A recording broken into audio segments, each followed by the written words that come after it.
یکم فوریه سال 2024 تخمیناً ساعت 17:50 راننده автомашин تمغه کیا ارایموف عبدالسعود سال تولدش 1999 ساکن شهر بختر هنگام حرکت از سمت نویه خراسان به سمت شهر بختر واقع در حدود محلی دوستی شهر مذکور از سوی دوره واسطه نقلیات نبرآمده دوچرخران اسماعیلوف شیرعلی سال تولدش 1945 ساکن شهر بختر را پخش نموده است.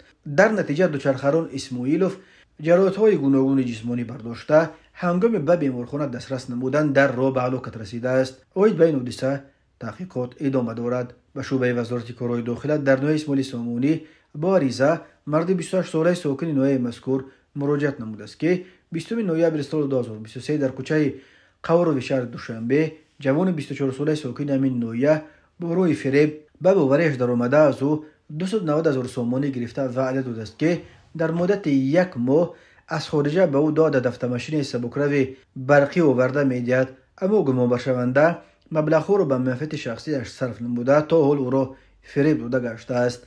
از روی این حادثه تفتیشات ادامه دارد.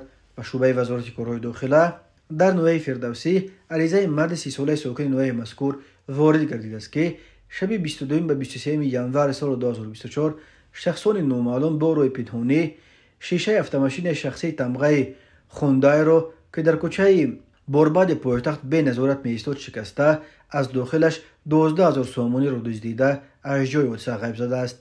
هنگام گذراندن چهاربینی‌های اپراتیوی جستجویی از جانب کارمندان میلیسیا نابالغان 15 و 16 ساله ساکن شهر دوشنبه با گمان صادر نمودن جنایت دزدی دستگیر کرده شدند. از روی این حادثه و تفتیشات ادامه دارد.